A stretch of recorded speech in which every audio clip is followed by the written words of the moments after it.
There we go. So up and away, the evolution of Superman, and that is me, Professor Jaq Greenspon. Now, I will say, and I've got to say this at the very top of this lecture, of this speech, that the reason that I'm listed here as Professor Jaq Greenspon and not just Jaq Greenspon is my daughter, who is almost 9, made my PowerPoint. So I gave her my notes, and she's made my PowerPoint. So if you notice anything about transitions and things like that, it's all her. So anyways, yeah, I am Professor Jaq Greenspon. I am a professor here in CONUS at VDU, and I am a comic book researcher. I do a lot of work with comics, with graphic narratives. And so what we wanted to talk about today was Superman. Now, Superman, as I brought my book. This is the first comic that I ever read. I got this when I was young. I don't know, probably 6, 7 years old, right? It's Superman from the 30s to the 70s, which is kind of a misnomer, as we'll find out. Superman didn't come into existence until 1938, which we'll talk about in a second, and this book was published in 1971, so didn't really cover the 30s to the 70s. It's more like the 40s, 50s, and 60s, but it's okay, and it's a really interesting book, and it's just a collection of his stories running those time periods, and that was what introduced me to comic books and what introduced me to the character of Superman to begin with. So that's it. That's what we're going to do. We're going to talk about Superman. It's especially relevant, I think, with the new Superman movie coming out, the James Gunn Superman movie coming out. So we're just going to kind of take a look at how he started and go from there. So the birth of Superman. You guys all know who Superman is, because it's almost impossible to not know who Superman is. Superman is absolutely 100% a cultural icon. I was out at Trake a couple of days ago with one of our guests here from the con, and we were looking at the souvenir stand, and there were Superman dolls out at Trake in the souvenir stand, right? Superman has been around forever. And once he showed up, he became, this cultural icon. We all recognize the symbols. But where did he come from? Well, he started with these two guys, Jerry Siegel and Joe Shuster. Siegel and Shuster were young Jewish kids. They were children of immigrants, and that's going to come back in a second. They're children of immigrants. They met in high school in Cleveland, Ohio, in America. They were both geeks. Right? You guys heard that too, right? Superman is making an entrance. What is that? They're figuring it out. All right. We'll just keep going. So Siegel and Shuster met in high school. What? That might happen a bit. There's a lot of DJs. Okay. Fix it. All right. That's cool then. Right, these guys were both sons of immigrants. Now, one of the things that we need to mention, right, they were both Jewish immigrants, and there is a local Lithuanian connection. The guy who is primarily responsible for Superman, for the Superman that we know today, is this guy, right? That's Jerry Siegel. Jerry Siegel was the first member of his family to actually be born in America. His parents and all of his older siblings immigrated. Now, where did they immigrate from? CONUS. There you go, right? Yeah, right. So Siegel's family was Litvak. They immigrated in the 20s away from Vilijampolė, is that right? Yeah, from Vilijampolė in Kaunas. I've only been there for 14 years. It's not like I know all the areas. And then they came. Now, we're going to come back to this idea of them being Jewish immigrants and why that's important in a second here. So, in 1933, these two guys, again, right, they're in at the burgeoning start of the science fiction fandom. And the way science fiction fandom used to work is people would publish what they call fanzines, and they would basically put together their own little magazines. They'd copy them up, they'd staple them together, and then they had mailing lists, and they would send them to everybody around the country that paid a dime or whatever. And so these two had put together a science fiction magazine, and in that, 1933, they created a character that they called Superman. And ironically, I don't have a picture of it, but ironically, he looked much more like Lex Luthor. He was bald and psychic, had mental powers, but most importantly, he was a villain. He was a villain. The original Superman that they created was a villain. And it kind of went nowhere. It was just a short story. Didn't really do much. Where they really wanted to be, right? This is Schuster. Schuster's the artist. Where they wanted to be was creating comics. Back in those days, they didn't have comic books like we know them today. Where they wanted to be was comic strips in the newspapers. That was where the money was. That was where the prestige was. And so they tried to do this. They tried to break into newspaper strips. They were not successful at all. Nobody wanted to touch them. They did find work in the burgeoning comic field. Once, about 1936, we start to get the invention of comic books themselves. People were taking old newspaper strips and repackaging them and selling them in book form. And then a company called National Periodicals created a line called Detective Comics. And in Detective Comics, there was an anthology where a bunch of different writers were writing 10 to 15 page stories. One of them was Slam Bradley, which these two guys wrote. And Slam Bradley was a detective, kind of a tough guy, very noir kind of detective.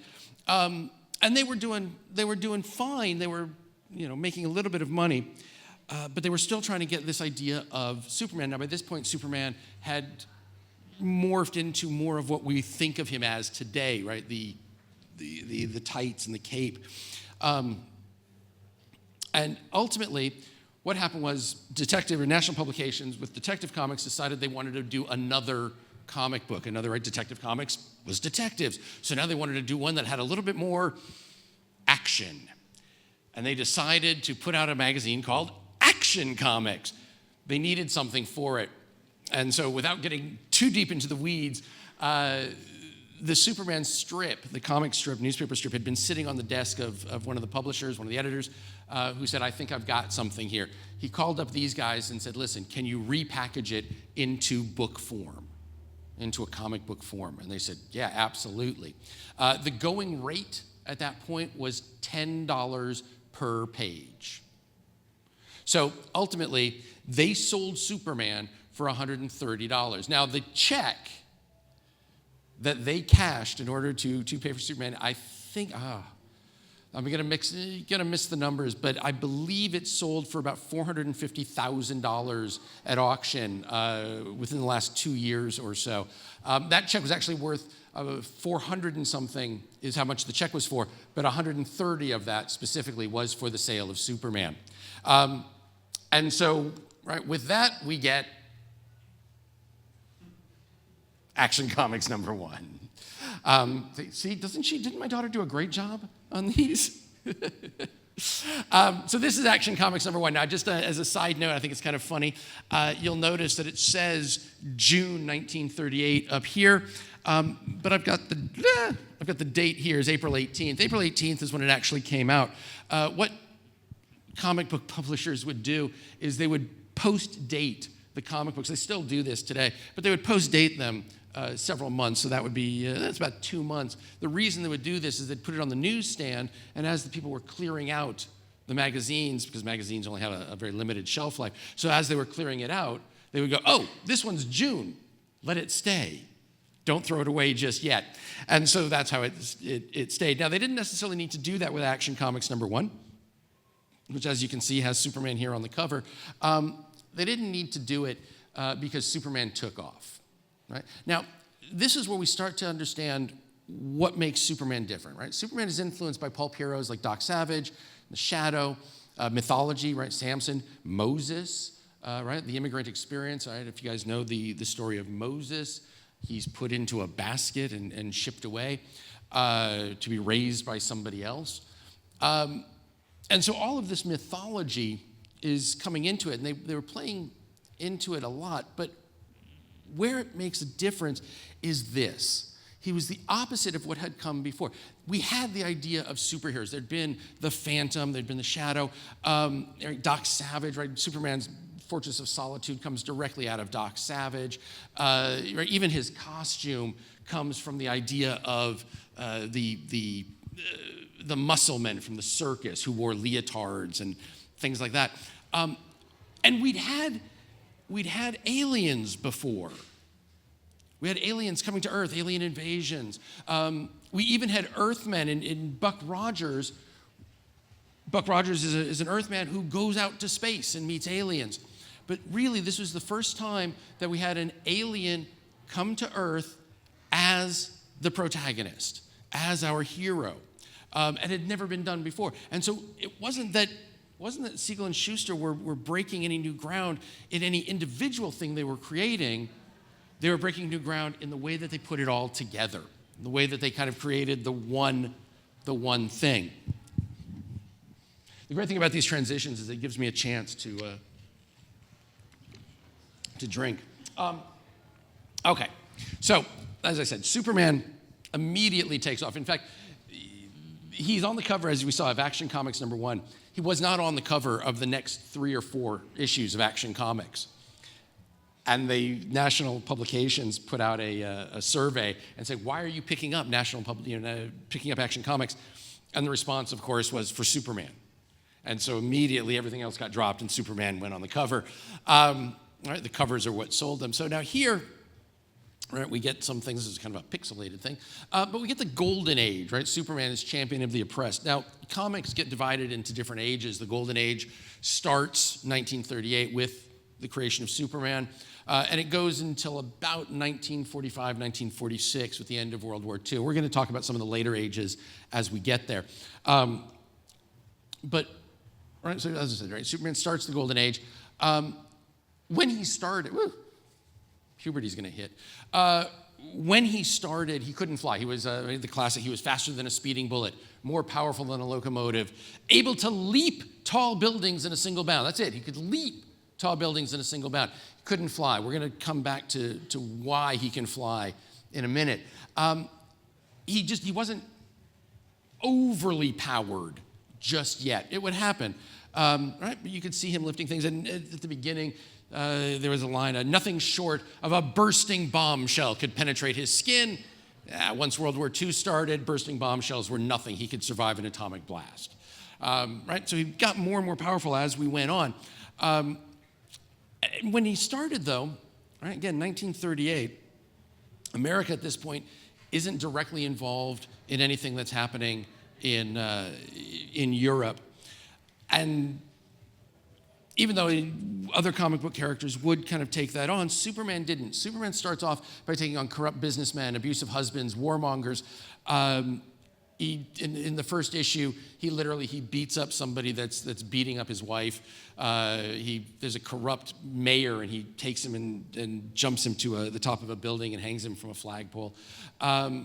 It's very what we call today, street level. He's a very street level kind of character.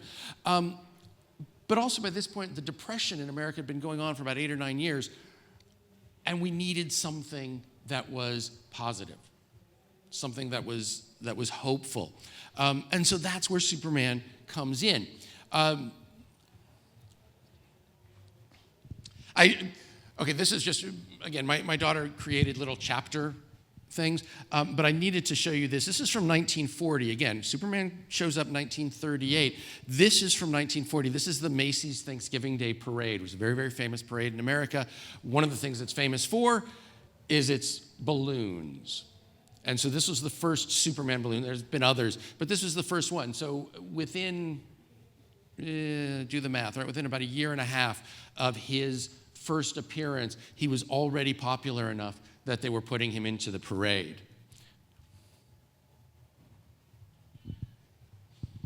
So again, right, 1940, he makes the jump. He's still in comic books, absolutely. They actually started him in a newspaper strip. The place that wouldn't buy Siegel and Shuster's works originally now are clamoring to put Superman into the newspapers. Right? So Superman has a comic book. He's got 2 comic books, in fact.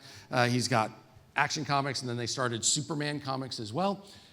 He's doing comic strips in the newspapers, and then they added a radio show. Now, the radio show is where things start to change.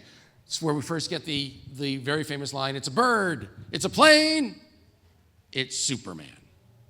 That comes from the radio show. We also get Perry White. Now, his name changed a couple of times, but Perry White, who is the editor of the Daily Planet, which also changed a couple of times, it's now pretty solidified, right? He shows up here for the first time. Lois Lane, by the way, shows up in issue 1 of Action Comics, right? Lois Lane has been there from the beginning, which also, it's not mentioned here, but just something else that gets rather interesting, at least at the beginning of the Superman mythos, is he created the Siegel and Schuster created a love triangle where Clark Kent is in love with Lois Lane, but Lois Lane is in love with Superman. And Superman obviously can't be in love with Lois Lane because he's Superman. So it's kind of an interesting thing where this guy is getting blocked by his own alter ego. We also get kryptonite in here. We're going to come back to kryptonite in a second. Kryptonite is a rock. That's all it is. It's a rock. But it comes from the planet Krypton, which is where Superman comes from. As it was coming towards Earth, it would pass through radiation clouds, and it turned green. Now, there's other colors. We're going to get to those in a second. But kryptonite is the only thing at this point that can really harm Superman. It draws his strength, draws his energy away. And it's created here in the radio programs. By 1941, we're making the move to animation. The Fleischer cartoons, the Fleischer brothers had a cartoon studio. At the time, Paramount put these together. This was the most expensive cartoon ever made. You can find them all on YouTube. They usually run about 10 or 12 minutes, and they're gorgeous. They're absolutely beautiful. Brought Superman to the big screen for the first time. Very highly stylized. And now we come back to him flying. This is where Superman starts to fly. Why does he start to fly here? Because it was easier than animating him leaping. Now, that's going to come back as well, right? We're going to come back to this. You can see as we go through this that we're kind of, everything is building on everything else. But I did want to just take a quick second here to show you this. I don't know if there's any volume, but right, this is the opening.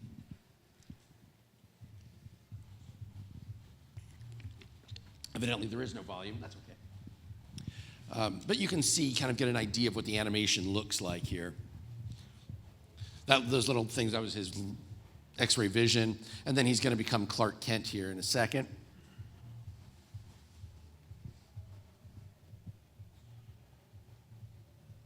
So there you go. Again, remember our timeline. At this point, Superman is about 3 years old. 1948. So again, we're 10 years. Now, things have happened here in the world. Obviously, 1945, we have the end of World War II. At that point, 45, 46, superhero comics die. They absolutely fall apart.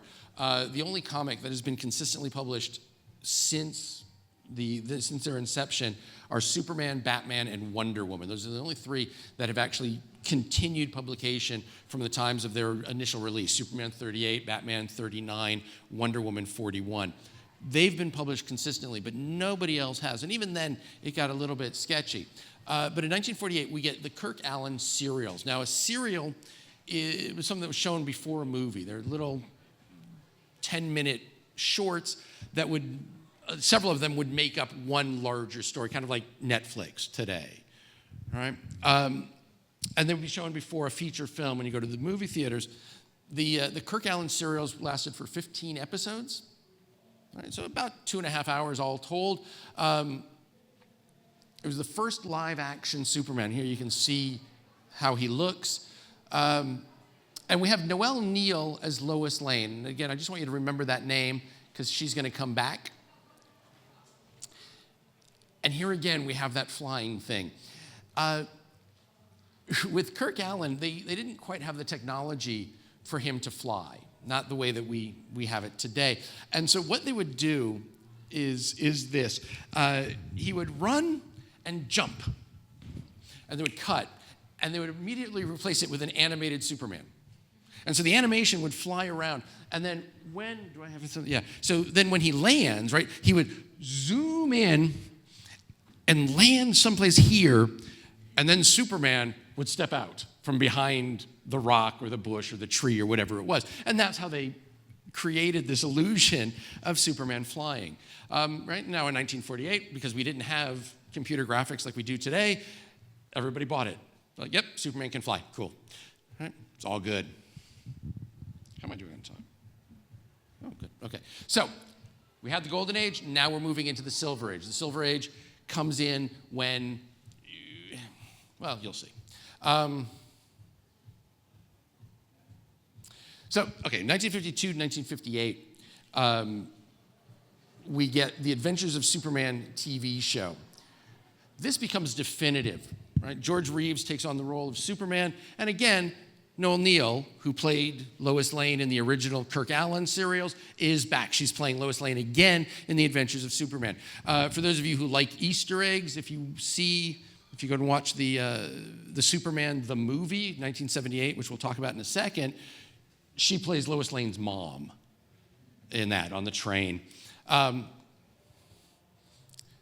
This Superman absolutely defined the character for a generation. George Reeves became iconic to the point that it typecast him. He didn't want it to, but it did. It pretty much defined him. There is a great movie called Hollywoodland, where Ben Affleck plays George Reeves. George Reeves ended up with a fairly tragic life. He did end up killing himself.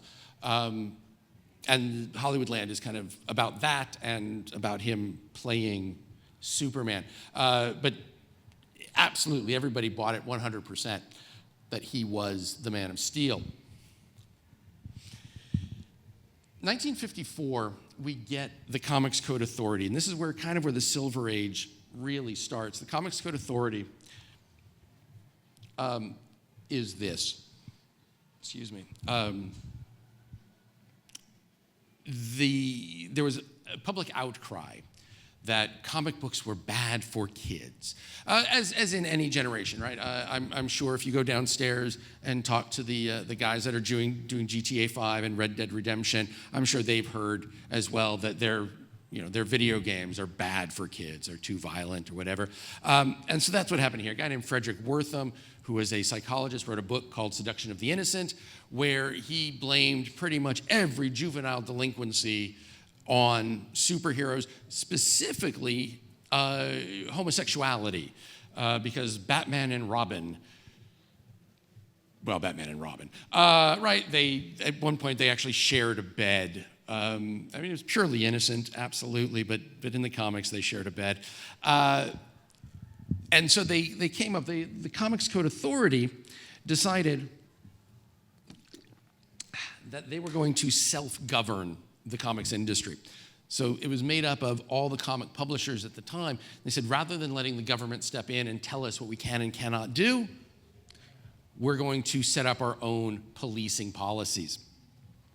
And so a lot of what they were setting up with things like, you can't, the bad guys can't win, and police have to be respected, and you can't have sexual deviation. There's that Batman and Robin thing again. Right? None of that. It's got to be very pure, very wholesome. And a lot of the comic creators are like, well, what do we do? That's crazy. You're taking away a lot of the stuff that we have. And so the way that they fought this was they got into the Silver Age and they made superheroes weird. Right? They make them weird. They start doing all sorts of very, very strange things. And we also start to get the new modern age of superheroes, right? People take the old Golden Age superheroes and they're now re-envisioning them for the new age. But Superman gained more powers. Pretty much whenever you needed to, right? Oh, Superman needs to see if the bad guys are in the house, so he's going to break through the building. Give him X-ray vision. We'll give him X-ray vision. Now he can see if the bad guys are in there. That's cool, right? He can fly, and not only can he fly regular, but he can fly super fast and he can, break the time barrier.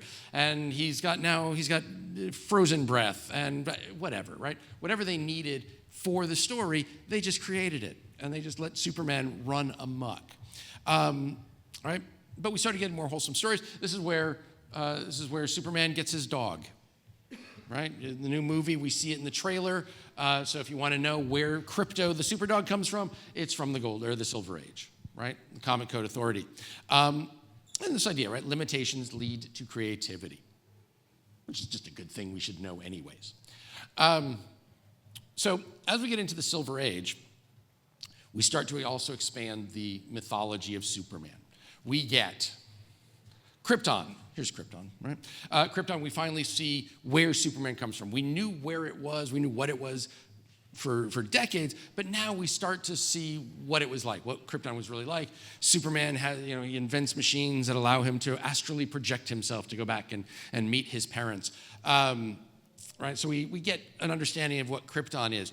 We get Supergirl. Supergirl is Superman's cousin who comes from another city that was blown apart. When Krypton was blown apart and Superman was rocketed as a baby to Earth, there was another city that was domed over and it exists floating in space. And that's where Supergirl is from. Now, Supergirl was sent to Earth to protect her baby cousin, Kal-El, but unfortunately her rocket got kicked off course, so by the time she actually did get to Earth, Superman had already landed and grown up and become Superman, and so now she's younger than him, even though she was 12 years older than him originally. We get Brainiac here, right? Brainiac is a supercomputer who can outthink everybody. He starts coming in. We get Bizarro. That's Bizarro Superman, who is, his origin has changed several times. Originally, he was from a kind of a backwards place, who he thought he was Superman, but he's not. Originally, he was kind of scary. Later on, he started to be played for laughs. And then I told you that kryptonite would be back. And so now we have kryptonite again, but but the traditional green kryptonite, that's not good enough anymore. So now we need all sorts of colors, right? The colors of the rainbow, right? United colors of Krypton Benetton. And they can do different things. And again, it's whatever the writers needed. The most important was red, because red kryptonite would take Superman's powers. No, sorry, gold kryptonite could take Superman's powers. Red kryptonite did whatever the hell they needed it to do. It was unpredictable. So if you ever picked up an issue of Superman where Superman had grown really, really long hair and fingernails, that's because he was exposed to red kryptonite. If you picked up a copy of Superman where Superman was now a baby, red kryptonite. Superman was now a politician, red kryptonite. Whatever, it doesn't matter. Whatever you needed Superman to do, become, just expose him to red kryptonite and it would happen. That was how they did it. Right? So the Silver Age kind of takes us through, and it gets a little bit more complicated, but since we're focusing on Superman, we'll stick there. The Silver Age takes us through to the Bronze Age, which starts in the 70s, and then we start getting into the more modern era. Now, what ends up happening here is this, right? The Bronze Age gets into darker themes. It starts in the late 60s. There's a lot of debate amongst comic historians as to when the Bronze Age actually starts. But it's someplace in here. Now this one, I don't know if you guys can see it again. It's kind of pixelated, but it says Kryptonite Nevermore, and we've got Superman, right? A brand new #1 issue. We're rebooting Superman. And what we do is we depower him. Because at this point, because of all these things that all these writers had done in order to create this powerful being and to get him out of trouble, he had become way too powerful. He was now godlike. And so they jumped in, they said, all right, no, forget it, take it away. And so they exposed him to, I forget what, some color kryptonite, they exposed him to something, and it depowers him. It takes him down back to, he's still super, he can still fly, but he's nowhere near as powerful, right? Big bombs can now kind of stop him and hurt him, right? We started to invent some bigger villains who can beat him up. But we get him, right? And this is 1971. So we've gone from 1938 to 1971, right, the length of that book, from, kind of a strongman alien to a god, and then back down to just a regular superhero kind of guy. Right? Once we get into the late 60s, the early 70s, Superman returns to his beginnings, and he starts, again, facing social issues. A lot of comic characters at the time were doing this, but he's looking at poverty. He's looking at corruption. He's looking at pollution, things that were important to people in the 70s. They're still important today, but we were just beginning to understand things like pollution and how that affected all of us. And so the best way to deal with it is to put it in Superman's hands. Let him attack it. Let him, show us how the problem is and what we can do to solve it.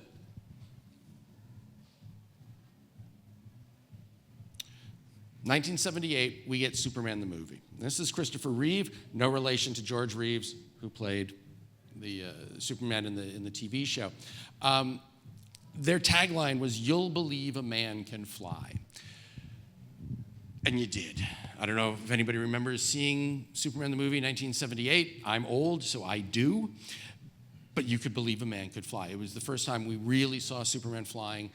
We saw him, there's a helicopter flying down. He grabs the helicopter, very famous line. He catches Lois Lane, and he says, "It's okay, Miss Lane, I've got you." And she looks down at the ground as they're flying up and says, "Yeah, but who's got you?" And we bought it all. We bought it all. Now, something else that was happening, just a little bit behind the scenes here. If we go back to Siegel and Schuster, Siegel and Schuster were paid, like I said, $130 for the rights to Superman. That was it. Now, they were paid for continuing to work on the story, and they were paid a bit for other things. They actually were living a pretty good life. But where they were making, say, several thousands or tens of thousands of dollars a year, National Publications, which became DC Comics, was making millions. And Jerry Siegel said, "I want a slice of that pie. I want part of that." And he, for various reasons, and there are books that you can read that detail all of this, but for various reasons, they kept shooting him down, and he lost in court several times. But it was with Superman the movie that a comic writer and artist named Neil Adams kind of jumped in to defend Siegel and Schuster and said, if it can happen to them, it can happen to us. And he fought for them to get a salary, a retirement salary. And from that point forward, anytime you watch anything that has Superman, it says Superman created by Jerry Siegel and Joe Shuster by special arrangement with the Jerry Siegel family. Any Superman show you will see will have that on it. You go to see the Superman movie July 11th, it will have that on it. And then they've started in the back credits, if you're the kind of person that stays for credits, even before there were post-credit scenes, you will start to see that now. Anytime there's a hero character, you'll start to see who created that character in the end credits at least. Right, so here's Superman the movie, Christopher Reeve. Reeve does something really interesting. He absolutely humanizes Superman, and he puts Clark Kent before Superman. Right? It's a long-running thing among comics people. You look at Batman and Superman, who are kind of two sides of the same coin, right? Superman lives in Metropolis, and just across the river is where Batman lives in Gotham City, but they're just one city divided by a river. But the running thing is that Superman is the secret identity of Clark Kent, whereas Bruce Wayne is the secret identity of Batman.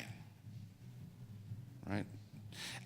And so that kind of starts here, where you've got Christopher Reeve, who absolutely humanized this character and brought him to the forefront to make Clark much more human, much more accessible. Sorry, this is the one that we didn't, right? So here's the Man of Steel reboot. This is 1986. John Byrne, who is, again, very famous comic artist and writer.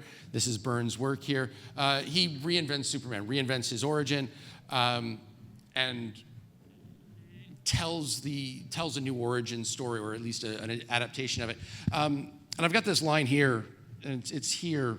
It says, "It was Krypton that made me Superman, but it is the earth that makes me human." And again, that's a direct line from the Christopher Reeve portrayal.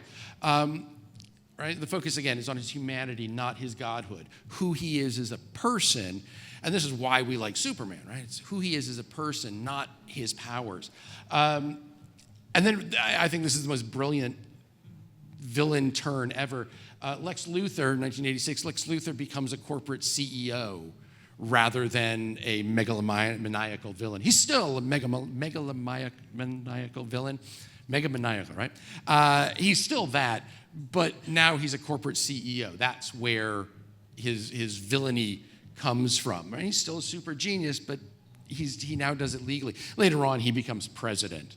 1992, we get The Death of Superman. So Superman versus Doomsday. He wins, but he dies. Now, they redid this recently in the Superman and Lois comic. I don't know if anybody reads stuff. Right, very, very big deal when this happened. But it wasn't meant to be. Superheroes kind of die or get beat all the time.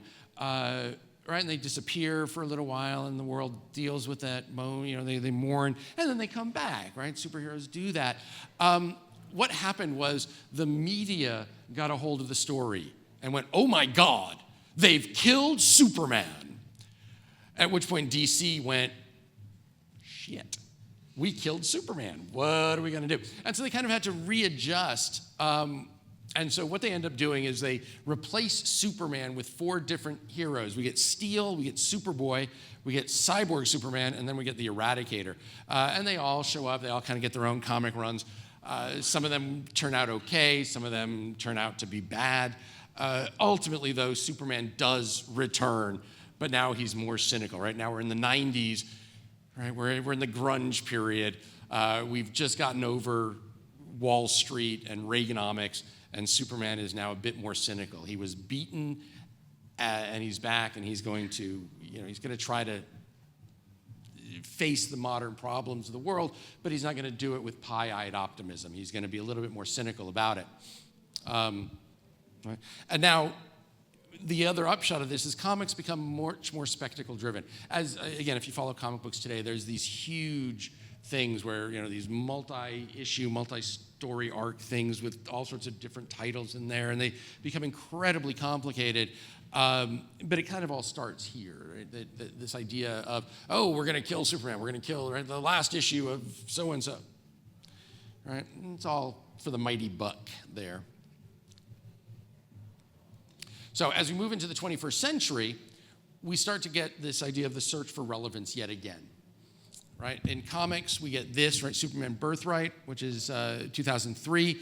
Again, we kind of invent the origin story where now Superman kind of becomes an immigrant again, right? We really refocus on his immigrant status and the idea that he is a foreigner. He's somebody coming out of he's a stranger in a strange land. We also get All-Star Superman here, which is the exact opposite, right? These two kind of bookend, because this is Superman dies. In this one, spoilers, sorry. Right, but in this one, it's a 12-issue thing, very loosely based on the 12 trials of Hercules, where Superman is basically saying goodbye because he's overdosed on solar radiation, and now he's going to die. They do bring him back, obviously, but he does die. And then over in television, we have Smallville, which ran from 2001 to 2011, where you've got Tom Welling as young Clark. Superman never actually shows up in that thing. Even the S, that has to do with his high school mascot, right? That's what it is. But he is Superman. In the later episodes, these later seasons, we get to see a lot of other heroes come in. But he himself never actually shows up in that Superman costume. And then, which just recently ended here, is Superman and Lois, which ran from 2021 to 2024. focuses on Clark as a husband and father with only bits of Superman. So here we've moved to this idea that, yeah, Superman has to do things, but the hardest thing he has to do, he's got 15-year-old twin sons, and he's got to be a dad. And it doesn't matter how many planets you can punch, you're still dealing with your kids who are going, Dad, you are so lame. And that's it, right? Time up? I've got 5 minutes. All right, do you guys have questions? All right, if you have questions, jump in. I'll do really quick. I'll go really, really quick here. So, DCEU films, starting in 2013, we have The Man of Steel, which is Zack Snyder's vision. Zack Snyder hates Superman. He creates a Superman that is very dark, very cynical, and really more like Batman. His version of Superman kind of sort of showed up back in 1986 in Frank Miller's The Dark Knight Returns, where Superman is now a fascist hero working for the United States government. Right? And Cavill, as an actor, brings a much more cynical approach to it. He's more alien, burdened by power rather than human. Right? He's gone the other way. Very, very divisive amongst the fans. And then finally, we get to this, right? Superman, which is coming out this year, used to be called Superman Legacy, but is now being called just Superman. Right? This is the James Gunn vision. And it's a return to the idea of hope. It's a return to the idea of Superman's humanity. Right? We have the entire motto is look up, right? Don't look down, look up. Be there. And so there you go. There's my conclusion and discussion. I don't know what else is on here. Let's see. Really, really quick. Right? Superman really is a symbol of hope. Even though he's constantly being redefined, he is both alien and human and godlike yet humble. Right? He is a massive contradictions. These are all various logos that have graced his chest.